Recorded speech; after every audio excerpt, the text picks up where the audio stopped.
विनय शंकर तिवारी, विजय मिश्रा, बनारस वाले मिश्रा जी पर उससे ज़्यादा मुकदमा दर्ज है जो आरोपी था। संविधान इस देश का सबसे बड़ा है, संविधान को मानना है।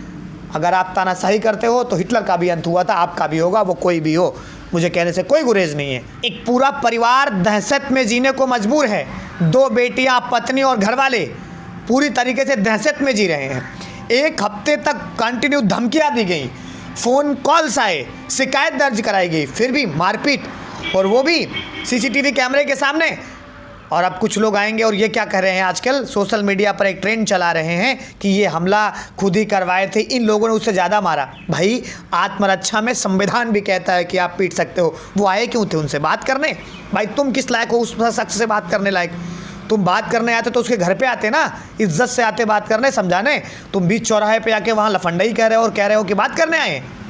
और ये सोशल मीडिया पर जो एक गैंग चल रही है, बाकायदा बनारस वाले मिश्रा जी को गलत बताने में कि ये हैं फलाने वाली पार्टी से थे, फलाने वाली पार्टी के हैं, तो ठीक है, आपकी विचारधारा अलग हो सकती है। आप राजनीति में आके ये उनकी तरह नहीं है जो गुंडई करके आए हैं, संघर्षों से आए हैं। और संघर्ष करने वाला ब्राह्मण और दलित को आप नीचे दिखाना चाहोगे? वो किसी भी जाति का हो, किसी भी पार्टी का हो, ये सही है क्या?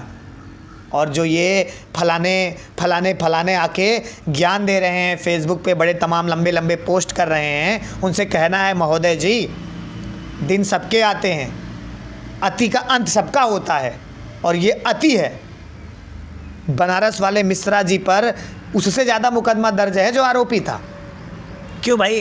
क्योंकि वो किसी गैर पार्टी से हैं। यही अगर बीजेपी से होते, वो अल्लाह करते तो बड़ा जमता। कम से कम बोलने की आज़ादी को मत छीनो, संविधान के साथ मत खेलो। और सुनो, ये जो लोग आएंगे तमाम कमेंट सेक्शन में या ज्ञान देने या मुझे बताने, तो मैं आपको बताना चाहता हूँ, दिन सबके आते हैं। संविधान से चलिए, बोलने की आज़ादी सबको है। अगर आपको चीज़ें पसंद नहीं थी तो आप कोर्ट में दर्ज कराते। इससे पहले तो कोर्ट के माध्यम से उन्हें जेल भेजा गया था ना, जब उन्होंने रामभद्राचार्य जी पर टिप्पणी किया था। कोर्ट तो सहारा ले सकते थे। जब निपटने आओगे तो निपटोगे ना भाई। और क्या ये प्रशासन, ये सरकार, ये जो तानाशाही का रवैया चल रहा है, कितना दिन? और अब कुछ लोग आएंगे और ये कहेंगे कि फलाने ढिमकाने, फलाने धारा की सोच, फलाने। पहले अपनी मूलभूत सुविधाएं तो ठीक कर लो। और आजकल फेसबुक पे वो भी ज्ञान देते फिर रहे हैं जिनके कहने से जिनके घर पर चाय तक नहीं बनती। हम देख रहे हैं कमेंट सेक्शन में वो भी बहुत ज़्यादा सक्रिय हैं और ज्ञान दे रहे हैं बाकायदा। और वो फलाने वाले मिश्रा जी का बाकायदा वर्णन कर रहे हैं। अरे बे, फलाने वाले मिश्रा जी को बुरा बताने वालों, वो शख्स हमेशा से आवाज़ उठाया है, किसी के खिलाफ रहा हो। और आप लोकतंत्र के चौथा स्तंभ हैं। ये जनता और ये मीडिया, ये तो अलग ही राहों में चल रही है। और प्रशासन, क्या कहने, ये पूरी तरीके से प्रदेश को गृह युद्ध तरीके से छेड़ा जा रहा है। क्यों पता है?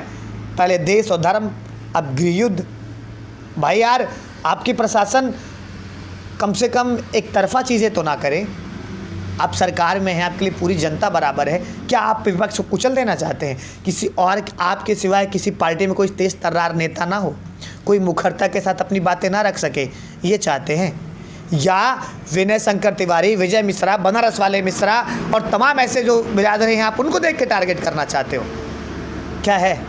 और जो कुछ लोग मुझे कहते हुए कोई गुरेज नहीं है, जो कुछ लोग किसी पार्टी की गुलामी कर रहे हैं, आप एक व्यक्ति से बोलने की आज़ादी रखो, गलत को गलत कहने की क्षमता रखो, आप किसी भी पार्टी के हो।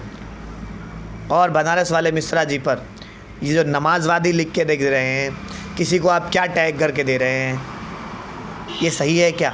वो एक ब्राह्मण है और तुम्हें नमाजवादी कहते हुए शर्म नहीं आती? अब कहेंगे कि वो फलाने वाली पार्टी से चुनाव लड़ा था। क्यों?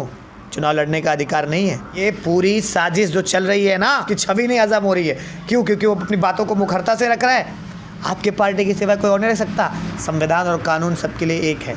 अगर आप कानून को हाथ में लेते हैं, उसके बाद भी आपकी तरफदारी होती है, तो क्या ये सही है?